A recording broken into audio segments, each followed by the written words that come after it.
L'auteur de ce livre, c'est le bien-aimé frère André Oumak. Le titre du livre, La grâce, la puissance de l'évangile. Le titre du livre, La grâce, la puissance de l'évangile. Nous sommes au chapitre 5. Chapitre 5, le don gratuit de Dieu. Titre du chapitre 5, le don gratuit de Dieu. Chapitre 5, petit 5. Chapitre 5, petit 5. En d'autres mots, la loi nous a fait convoiter plus de choses. Mais la grâce de Dieu nous est révélée lorsque nous comprenons le but de la loi. Elle nous a permis de réaliser que nous ne pourrions atteindre la victoire que par la grâce de Dieu. Même si la loi nous fait pécher encore plus, elle nous révèle aussi la grâce divine qui est bien plus grande que notre péché. Pour que, comme le péché a régné par la mort, de même la grâce règne par la justice que Dieu accorde et qui aboutit à la vie éternelle par Jésus-Christ notre Seigneur. Romains chapitre 5, verset 21. C'est la loi qui a permis au péché de régner par la mort. Rendu puissant par la loi, le péché a introduit la mort. Romains chapitre 6, verset 23. Ainsi, la condamnation et la conscience coupable qui venaient par la loi ont permis au péché de nous dominer, de régner sur nous et de nous contrôler. Mais maintenant que nous sommes en Christ, sous le Nouveau Testament, la grâce régna par la justice ou la vie éternelle par Jésus-Christ notre Seigneur. Romains chapitre 5, verset 21. Maintenant, la grâce est le facteur dominant et non plus la loi. La grâce est supposée régner par notre vie et en être au contrôle. C'est triste à dire, mais beaucoup de gens n'ont pas entendu cet évangile. Saturé de religion. Saturé de religion.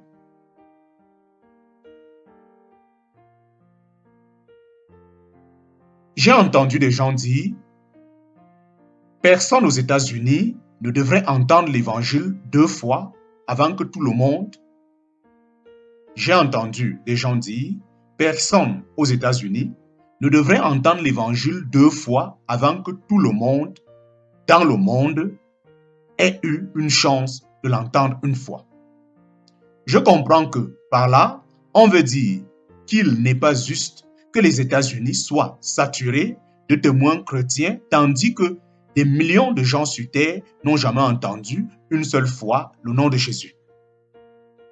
Je suis d'accord pour dire que la mission à l'échelle internationale est une priorité. Cependant, je ne suis pas d'accord pour dire que les États-Unis sont saturés par l'Évangile. L'Amérique est saturée par la religion et la condamnation. Les gens entendent continuellement « Vous iriez en enfer si vous ne vous repentez pas ». Bien que ce soit vrai, ce n'est pas l'Évangile. L'Évangile, le message de la grâce de Dieu qui proclame qu'il nous aime en dépit de nos performances et que c'est sa bonté qui nous conduit à la repentance, n'a pas été proclamé clairement en Amérique. L'Évangile, le message de la grâce de Dieu qui proclame qu'il nous aime en dépit de nos performances et que c'est sa bonté qui nous conduit à la repentance, n'a pas été proclamé clairement en Amérique. Des milliers de gens vivant aux États-Unis n'ont jamais entendu l'Évangile.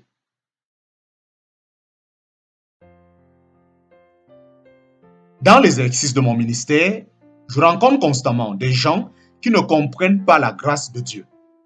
Bien qu'ils aient été à l'église toute leur vie, ils ne l'ont jamais entendu. Ils ont entendu les prédicateurs annoncer « Dieu est saint et juste. Vous êtes pécheurs. Si vous ne vous repentez pas, Dieu vous jugera. Si vous ne vous mettez pas en règle, vous irez en enfer. » Des millions d'Américains n'ont jamais entendu l'Évangile. Dieu vous aime et il vous offre le pardon de vos péchés. Tout ce qui résulte du salut, le pardon, la justice, la guérison, la délivrance et la prospérité, vient à vous par la grâce au moyen de la foi. Ce n'est pas le résultat de vos performances, mais de la grâce de Dieu. Placer sa foi dans ce que Dieu a fait en Jésus-Christ est la seule manière d'avoir accès à cette grâce. L'évangile est véritablement la puissance de Dieu pour le salut. En parenthèse, Romains chapitre 1, verset 16. Triste constat, la plupart des gens n'ont pas vraiment compris l'évangile. Si vous avez un problème dans le domaine du pardon, de la guérison, de la délivrance ou de la prospérité, c'est que vous n'avez pas tout à fait saisi l'évangile. Plus vous comprenez la grâce divine, plus son amour abonde dans votre vie. La foi est agissante par l'amour et tout ce dont vous avez besoin viendra par la puissance de l'évangile. L'évangile est la puissance de Dieu. L'évangile est la puissance de Dieu. Placer sa foi uniquement dans ce que Dieu a fait en Jésus-Christ est la seule manière d'avoir accès à cette grâce. Placer sa foi uniquement dans ce que Dieu a fait en Jésus-Christ est la seule manière d'avoir accès à cette grâce. Qu'est-ce que ça veut dire? Qu'est-ce que ça veut dire? Qu'est-ce que cela veut donc dire? Va-t-on vivre dans le péché? C'est ce que Paul commence à expliquer dans Romains chapitre 6, comme nous allons l'étudier. Mais tout d'abord, j'aimerais prier pour vous. Père, s'il te plaît, donne à mon ami une révélation de la puissance de l'évangile aujourd'hui. Permets-lui de comprendre ce qu'est véritablement le salut et toute ta provision, ce qu'est véritablement le salut et toute ta provision est un don que tu lui as fait par le moyen de la mort, de l'ensevelissement et de la résurrection de Christ. Illumine ces vérités de ta parole. Illumine ces vérités de ta parole. Tandis qu'il comprendrait ta grâce, il sera libéré de la culpabilité, de la condamnation et de la mentalité basée sur le mérite. Tout est une question de foi dans ce que ton Fils a fait et non pas dans ce que nous avons fait. À partir d'aujourd'hui, puisse ta grâce être la fondation de la relation de cet ami avec toi. Amen. Mais tout d'abord, j'aimerais prier pour vous. Père, s'il te plaît, donne à mon ami une révélation de la puissance de l'évangile aujourd'hui.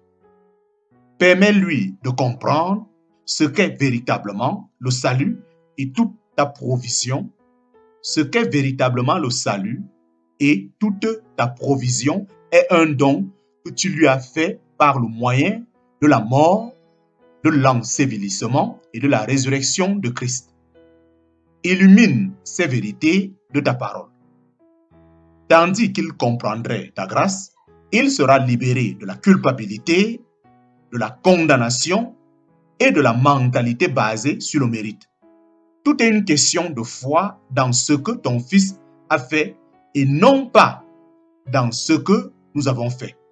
À partir d'aujourd'hui, puisse ta grâce être la fondation de la relation de cet ami avec toi.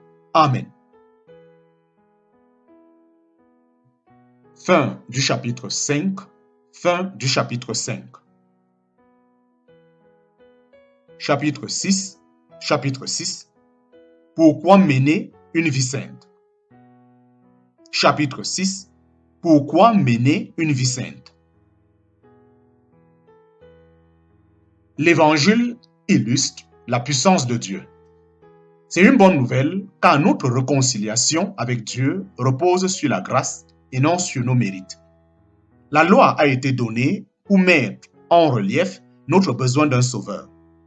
Le salut ne s'arrête pas au pardon des péchés et à l'expérience initiale de la nouvelle naissance. Il comprend tout ce qui a été acquis pour nous au travers de l'expiation de Jésus, comme par exemple la guérison, la délivrance et la prospérité. La fameuse question. La fameuse question.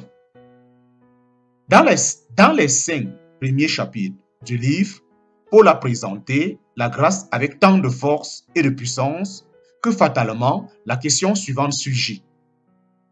Que dirions-nous donc? Demeurions-nous dans le péché afin que la grâce abonde? Romains chapitre 6, verset 1. Que dirions-nous donc? Demeurerions-nous dans le péché afin que la grâce abonde?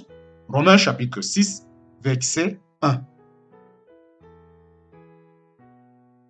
Conduit par le Saint-Esprit, Paul vient donc de développer le sujet de la grâce avec maestria. J'ai déjà souligné que la lettre aux Romains est l'ouvrage de référence en la matière. Par conséquent, on peut supposer que cette vérité a été présentée par l'apôtre avec tout l'équilibre nécessaire. Pourtant, celui-ci pose la même question 3 fois. Que dire donc? Suis-je en train de dire que l'on peut vivre dans le péché parce que Dieu a une relation avec nous basée sur la grâce et non sur les œuvres? En parenthèse, Romains chapitre 3, verset 8, chapitre 6, verset 1, chapitre 6, verset 15. Chapitre 3, verset 8. Et pourquoi ne ferions-nous pas le mal? Et pourquoi ne ferions-nous pas le mal afin qu'il en résulte du bien? Quelques-uns, pour nous calomnier, prétendent que c'est ce que nous disons. La condamnation de ces gens est juste. Romains chapitre 3, verset 8. Et pourquoi ne ferions-nous pas le mal afin qu'il en résulte du bien? Quelques-uns, pour nous calomnier, prétendent que c'est ce que nous disions. La condamnation de ces gens est juste. Romains chapitre 6, verset 1. Romains chapitre 6, verset 1. Que dirions-nous donc? Allons-nous persister dans le péché afin que la grâce se multiplie? Romains chapitre 6, verset 1. Que dirions-nous donc? Allons-nous persister dans le péché afin que la grâce se multiplie? Romains chapitre 6, verset 15. Quoi donc? Allons-nous pécher parce que nous ne sommes pas sous la loi, mais sous la grâce? Romains chapitre 6, verset 15. Quoi donc? Allons-nous pécher parce que nous ne sommes pas sous la loi, mais sous la grâce? À 3 reprises, cet homme qui fait un exposé parfaitement équilibré sur la grâce se trouve dans l'obligation de répondre à l'interrogation qu'il devine dans le cœur de ses interlocuteurs. Voyons si j'ai bien compris. Voyons si j'ai bien compris Paul. À 3 reprises, cet homme qui fait un exposé parfaitement équilibré sur la grâce se trouve dans l'obligation de répondre à l'interrogation qu'il devine dans le cœur de ses interlocuteurs. Voyons si j'ai bien compris. Voyons si j'ai bien compris Paul. Le problème n'est pas mon péché. Il ne me sépare plus de Dieu. Ma conduite n'a aucune incidence sur ma position vis-à-vis de lui. Il me suffit de mettre ma foi dans ce que Jésus a fait pour avoir accès à la grâce. Es-tu en train d'insinuer que je peux continuer à vivre dans le péché? Si Paul lui-même est obligé d'aborder ce problème plusieurs fois dans le cours de son exposé, nous est-il possible de faire mieux dans notre présentation de l'Évangile pour éviter toute mauvaise interprétation? Si nous prêchons la grâce aussi bien que Paul, il est inévitable que quelqu'un finisse par demander: voulez-vous dire par là que je peux continuer à pécher? Bien entendu, Paul répond par un non sans équivoque à cette question chaque fois qu'elle se pose. Soyons clairs, ni lui, ni moi, ni aucun enseignant de la parole digne de ce nom ne veut dire une chose pareille. Pourtant, si ce problème ne surgit pas lorsque nous parlons de la grâce, c'est que nous ne communiquons pas aussi bien que Paul sur ce sujet. Pourtant, si ce problème ne surgit pas lorsque nous parlons de la grâce, c'est que nous ne communiquons pas aussi bien que Paul sur ce sujet. La lettre aux Romains est l'ouvrage de référence en la matière. La lettre aux Romains est l'ouvrage de référence en la matière.